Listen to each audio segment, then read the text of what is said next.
Okay, so this is just a real fast video. I'm in my attic. This is my old Helix. It's 100 degrees up here today in Minnesota, so this will be real quick. But someone was asking about how do you build a Helix? How hard is it? This is my old layout, or part of my old layout. It's all that's left of it. And what I did is I made it using, what is a 16th inch hardboard.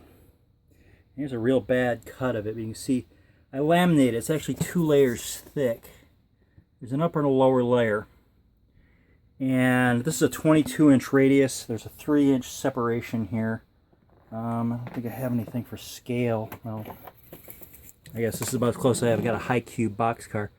If I remember, I can just barely get a double deck through this, or a double stack container.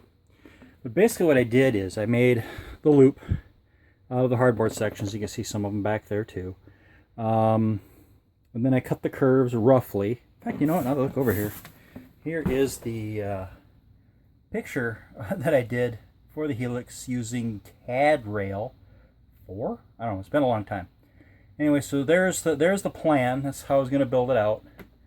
And then I made a section. So let's see if we kind of wait. So from here to here. Okay, I did 90-degree sections.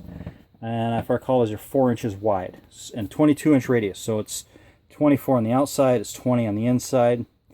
And then what I did is I basically overlapped them. So there's a seam here, and there's a seam here.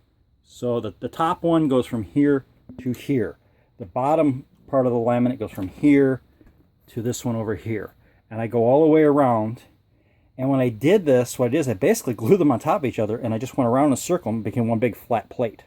Like a big giant plywood slinky. Then I drilled them all, and this is kind of a bad example, it's a bad spot, but I drilled them all, and then this is the part that took forever. There are 8 points around this thing where I had run threaded rod. Then what I did with a threaded rod is I put a nut. Let's see if we can get in on, there we go. I did a nut, and then a washer, and then a washer, and then a nut.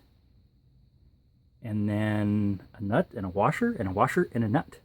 And I did it over and over and over again. There are 32 of these things here. I had 2 Helixes. I had another one on the other side of the room, because this is around the room and back. Other one's long destroyed. I needed starting over.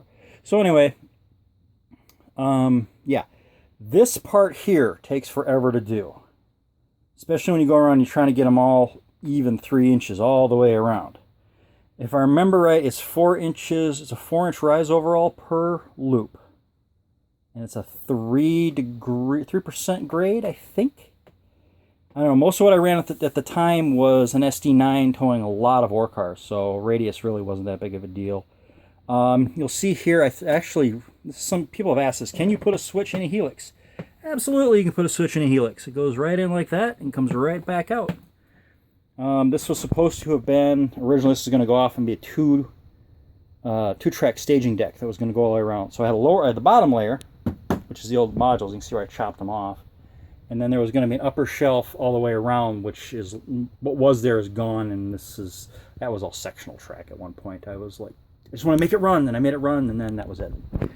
I got the whole got married thing. Talk about that in my video I do later. But yeah, that's it, guys. That's real quick. So how hard is to do Helix? Not. My way was laminated. It isn't real pretty. I mean, if you look back in here, you can see it's kind of ugly. It's rough. It's shady, but it was supposed to be hidden. So that's it. Got questions? Let me know. Later. Bye.